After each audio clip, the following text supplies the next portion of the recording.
সকলোলৈ ৰঙালী বিহুৰ হিয়াবাৰ লগ যাচিলোঁ আমাৰ পৰিয়ালৰ তৰফৰ পৰা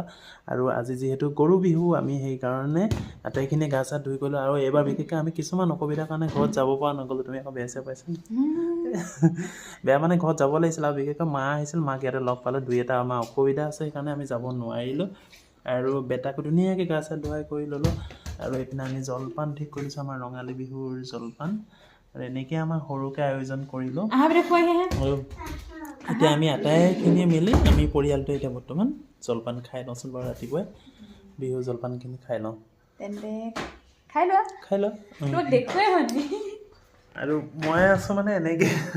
বিহু বুলি অকণমান এনেই গামোচা এখন লৈ আছোঁ আৰু ল'ব লাগে আৰু যিহেতু ইয়াত হুঁচৰি চুঁচৰি কথা আমি ইমান ভালকৈ নাজানো কি হয় কি নহয় পাছতহে গম পাম অঁ তিনিচুকীয়াত বহাগ বিহুত এইবাৰে ফাৰ্ষ্ট আছোঁ নেকি অঁ কিন্তু এটা ঠিক কথা ক'লা বহাগ বিহুত মানে তিনিচুকীয়াত আমি এবাৰো থকা নাছিলোঁ কিন্তু আজি 8 বছৰত আজি ফাৰ্ষ্ট টাইম বহাগ বিহুত ইয়াত আছোঁ তেতিয়াহ'লে আজি আমাৰ সৰু ভিডিঅ'টো ইমানেই আছিলে যদি ভিডিঅ'টো চাই ভাল পালে লাইক এটা কৰি দিম বাই বাই